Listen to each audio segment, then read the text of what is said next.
क्यों हुए लाखों इंडियन के शेंगेन वीजा रद्द? क्यों विदेशी सरकार भारतीयों को अपने देश में नहीं बुलाना चाहती?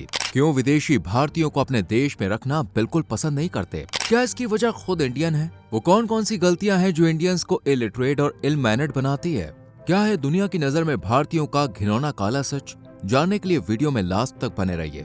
भारत, इंडिया या हिंदुस्तान, जिसे विविध संस्कृतियों, अतिथि देवो भव वाले कॉन्सेप्ट, सादा जीवन, उच्च विचार वाला देश माना जाता है, जो हर धर्म, हर जाति, हर इंसान को एक समान नजर से देखता है। आज उसी देश के वासी विदेशों में धुतकारे जा रहे हैं। उन्हें अनपढ़, गवार, जाहिल, गंदे और अनहाइजीनिक कहकर देश से बाहर खदेड़ने की जैसे मुहिम छेड़ दी गई है। उनके खिलाफ अलग अलग देशों में रैलियां निकल रही हैं, प्रोटेस्ट हो रहे हैं। कुछ वक्त पहले 31 अक्टूबर 2025 को मार्च फॉर ऑस्ट्रेलिया, 13 सितंबर 2025 को यूनाइट द किंगडम रैली जैसी दंगाई रैलियां निकाली गई थी, जिनका मकसद बेशक इमिग्रेंट्स को देश से बाहर निकालना था, लेकिन इनमें सबसे ज्यादा इंडियंस को निशाना बनाया गया था।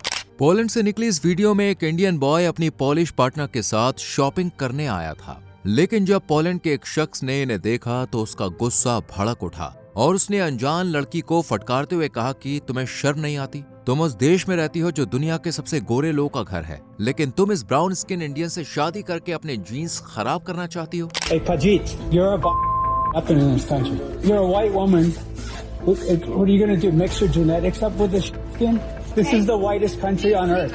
You should be ashamed of yourself. Leave us. Be ashamed of yourself. सिर्फ आम गलियों में ही नहीं बल्कि देश की सरकार के बीच भी इंडियंस के खिलाफ कुछ ऐसी ही नफरत है, जिसका बेस्ट एग्जाम्पल है कैंसल्ड इंडियन शेंगेन वीजा। केवल 2024 में ही भारतीयों के 1.65 लाख शेंगेन वीजा रद्द हुए थे और ये टोटल 28 यूरोपियन कंट्रीज ने किए हैं। मकसद साफ है, नो एंट्री फॉर इंडियंस। इस वीजा प्रोसेस में इंडियंस को करीब 135 करोड़ से भी ज्यादा का नुकसान झेलना पड़ा है। और सबसे ज्यादा शर्म की बात तो ये है कि सबसे ज्यादा शेंगेन वीजा रद्द होने वाली कंट्रीज में भारत का नाम तीसरे नंबर पर है। ऐसे ही हाल इंडियन पासपोर्ट का है, जिसे हेनले पासपोर्ट इंडेक्स में पहले 80वें रैंक पर रखा गया था, पर आज ये 85वें पर पहुंच गया, जो बहुत खराब पोजीशन है। दुबई के एक 5 स्टार होटल में तो भारतीयों को कूड़ा करकट की तरह समझा जाता है। भले ही वो हाई रेंट पे करें, लेकिन फिर भी उन्हें यूज किए हुए टावर्स दिए जाते हैं, उन्हें धूप में बैठने को जगह मिलती है, जबकि फॉरेनर्स को बेस्ट फैसिलिटीज प्रोवाइड कराई जाती है। और ये खुलासा खुद एक इंडियन टूरिस्ट ने किया है। ऐसा ही रवैया भारत से छोटे देश मलेशिया और कजाकिस्तान ने भी अपना रखा है और कई होटल्स के बोर्ड पर क्लियरली लिखा है, इंडियंस नॉट अलाउड। हद तो तब हो गई जब मिनी पंजाब कहे जाने वाले कनाडा में भी इंडियंस के प्रति नफरत की आग फैलती हुई दिखाई दी। एक कैनेडियन इंडियन के साथ लड़ता हुआ दिखा और उसने टॉन्ट मारते हुए कहा कि go back to your country. इतना ही नहीं, Ontario law maker Hardeep Grewal ने भी ये रिवील किया है कि उन्हें न सिर्फ पगड़ी बांधने की वजह से कई बार बातें सुननी पड़ी, बल्कि उन्हें देश से भी जाने को कहा गया। कुछ वक्त पहले एक वीडियो भी वायरल हुई थी, जिसमें एक ऑस्ट्रेलियन इंडियन स्टूडेंट को बेरहमी से पीट रहा था और ये एक रेसिस्ट अटैक था, जो ऑस्ट्रेलियन के दिल में पनप रही भारतीयों के खिलाफ नफरत को जाहिर करता है। इस इंडियन स्टूडेंट को इतना ज्यादा पीटा जाता है कि उसे हॉस्पिटलाइज्ड करना पड़ता है, और ये उसी देश के लोग के साथ हो रहा है जहां पर हर साल मिलियंस ऑफ टूरिस्ट्स आते हैं। 2023 में 9 मिलियन से ज्यादा टूरिस्ट आए थे, 2024 में 9.95 मिलियन। लेकिन अगर आप विदेशों में इंडियन टूरिस्ट का आंकड़ा देखेंगे तो काफी कम नजर आएगा। जैसे ऑस्ट्रेलिया में 2024 में महज कुछ 4 लाख से ज्यादा ही इंडियन टूरिस्ट पहुंचे थे, जबकि अमेरिका में 1.9 मिलियन, ब्रिटेन में सिर्फ 6 लाख। इन कम नंबर्स की वजह है वीजा, जो इंडियन को कुछ कुछ देशों का बहुत मुश्किल से मिलता है, क्योंकि कुछ देश स्पेशली जापान का मानना है कि इंडियंस के आने से जापान में रेप कल्चर बढ़ गया है। यानी जापान के कुछ लोगों की नजरों में इंडियन रेपिस्ट होते हैं और वो इस कल्चर को जापान में भी बढ़ावा दे रहे हैं। इसलिए उनकी बढ़ती पॉपुलेशन और आवाजाही पर लगाम लगनी चाहिए। इस बात को लेकर कुछ समय पहले प्रोटेस्ट भी हुआ था, लेकिन क्यों? ये सवाल आपके दिमाग में भी जरूर आ रहा होगा। आखिर ऐसी क्या वजह है कि इकोनॉमी के मामले में जापान को पीछे छोड़ने वाला world's 4th largest economy and world's 4th most powerful military वाला इंडिया आज विदेशों में एक अपशब्द बन के रह गया है? उसके देशवासियों को कई देश आज अपने यहाँ पनाह नहीं देना चाहते। तो इसके पीछे की सबसे बड़ी वजह है इंडियंस का illiterate, uneducated and ill mannered behaviour. No doubt आज भारत की लिटरेसी रेट 80% से ऊपर है। यहाँ इंजीनियर्स, डॉक्टर्स एंड एजुकेटेड लोगों की कोई कमी नहीं है, लेकिन जब बात बेसिक सेंस एंड मैनर्स की आती है तो इंडियंस को साइडलाइन कर दिया जाता है। विदेशी भी इस बात को खुलकर कहते हैं कि भारतीयों का सिविक सेंस 0 होता है। दैट्स द रीजन कि इंडियंस को दुनिया के सबसे बेकार टूरिस्ट्स में शुमार किया जाता है। पर क्या ये सच है? क्या वाकई इंडियंस में सिविक सेंस की कमी है? तो इसका जवाब है हाँ। आज भारतीय विदेशों को तो छोड़िए, अपने देश को ही शौचालय बना चुके हैं। जहाँ जगह मिलती है वहाँ पर यूरिनेट करने खड़े हो जाते हैं, स्पेशली बॉयज एंड मैंस, जिसका जिंदा और जीता जागता सबूत ये वीडियो है। मतलब आप खुद देखिए, सामने फ्री पब्लिक टॉयलेट बना है, लेकिन ये व्यक्ति खुले में झाड़ियों में यूरिन कर रहा है, जिससे न सिर्फ देश गंदा हो रहा है बल्कि वीडियो के माध्यम से उसकी इमेज भी धूमिल होती जा रही है। इस व्यक्ति ने तो रोड को ही शौचालय में बदल दिया है। जो खेत खलियान हरियाली बढ़ाने और खास सामग्री उगाने के लिए जाने जाते हैं, उन्हें ये इंडियन अपने पेट हल्का करने का साधन बना चुका है। हद तो तब हो गई जब भारतीयों ने यही रवैया विदेशों में भी अपनाया। खुलेआम सबके बीच खड़े होकर यूरिन करना तो जैसे इंडियंस की पहचान और शान बन चुका है। कोई पब्लिक कैबिन में खड़े होकर यूरिन कर देता है तो कोई बीच के पास। सोचे, अगर आपके देश में पर्यटक ऐसा करे तो आपको कैसा फील होगा? शायद आपको नॉर्मल ही लगेगा, क्योंकि जब लोकल्स ही ऐसी हरकत कर रहे हैं तो भाई विदेशी कर लेंगे तो क्या ही हो जाएगा।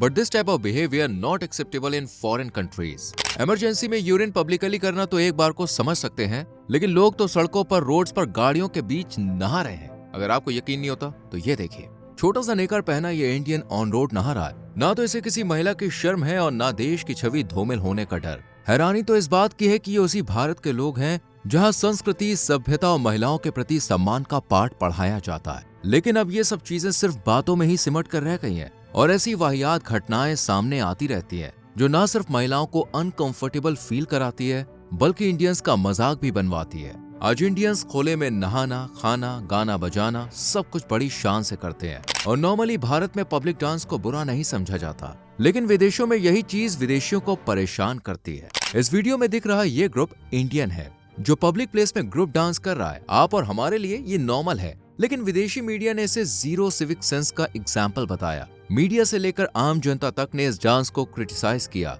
लेकिन इंडियंस को तो इससे कोई फर्क ही नहीं पड़ता। वो स्टेडियम हो या फिर रोड्स, ग्राउंड हो या किसी का घर, बस नाचना शुरू कर देते हैं। और अब तो बीच रोड पर खाना खाने का चलन भी ट्रेंड कर रहा है। ये है गुजराती एक्टर हितेश ठक्कर, जो भारत का जाना माना नाम है। अच्छे खासे पढ़े लिखे हैं, लेकिन पब्लिक प्लेस में कैसे रिएक्ट करना है ये इन्हें आता ही नहीं है। सोचिए, जब पढ़े लिखे लोग विदेश में जाकर ऐसी हरकतें करेंगे तो इलिटरेट इंडियंस को क्या सीख मिलेगी। इस सबसे ज्यादा जो चीज विदेशियों को नागवार गुजरती है वो है भारतीयों द्वारा फैलाई गई गंदगी। यह है लंदन का वीडियो जो एंटी सोशल पान स्पिटिंग का है। इसमें साफ शब्दों में गुजराती एंड इंग्लिश में लिखा है कि यहाँ पर पान थूकना मना है, लेकिन बोर्ड से नीचे जब आप दीवार पर देखेंगे तो आपको जगह जगह तंबाकू और पान थूकने के निशान दिखाई देंगे। यही हाल भारत से लेकर विदेशों तक का है। सड़कों पर पान की छींटे, जमीन पर लाल लाल निशान और जगह जगह फैले तंबाकू के पैकेट विदेशियों को काफी डिस्टर्ब करते हैं। इंडियंस की इसी गंदगी की वजह से हर साल लंदन की सरकार को 30,000 पाउंड खर्च करने पड़ते हैं, वो भी सिर्फ दीवारों पर लगे पान धब्बों को साफ करने में। भारत में भी आम सड़कें आपको कूड़े के ढेर से सजी हुई नजर आ जाएंगी, फिर चाहे ये सड़कें मॉन्यूमेंट्स के पास की ही क्यों ना हो। जामा मस्जिद, लाल किला के आसपास तो कूड़े का टीला लगा रहता है, जबकि यही मॉन्यूमेंट्स देखने के लिए टूरिस्ट भारत आते हैं, जिनके दिमाग में इमारतों की खूबसूरती नहीं, कूड़े की गंदगी बस जाती है और इंडियंस आर डर्टी वाली लाइन दिमाग में छप जाती है। इस क्लिप को देखिए, इसे आप कूड़े का पहाड़ कह सकते हैं। और पता है ये कौन सी जगह है? ये मिनी स्विट्जरलैंड कहे जाने वाले कश्मीर की जगह है, जिसे घूमने के लिए हर साल लाखों पर्यटक आते हैं। और ये वही है जिसके लिए भारत और पाकिस्तान के बीच लड़ाइयां होती रही हैं। भारतीय सेना ने इसे अपना बनाए रखने के लिए खून बहाया। एक बड़ा बजट कश्मीर की सुरक्षा के लिए तय करके रखा जाता है। इतने कीमती हिस्से पर भी गंदगी का पहरा है। अब जब इतना इंपॉर्टेंट हिस्सा साफ नहीं रह सकता तो फिर भारत के दूसरे कोनों की सफाई की उम्मीद भला कैसे ही लगा सकते हैं। आज भारतीय चाहे विदेशों में जाएं या विदेशी भारत में आए, टूरिस्ट के साथ बदतमीजी की जाती है। कुछ वक्त पहले ही इंग्लैंड और ऑस्ट्रेलिया के बीच एक मैच हुआ था, जिसके खत्म होने के बाद ऑस्ट्रेलियन महिलाएं इंदौर के कैफे में जा रही थी, पर बीच रास्ते में ही एक इंडियन ने उनके साथ न सिर्फ बदतमीजी की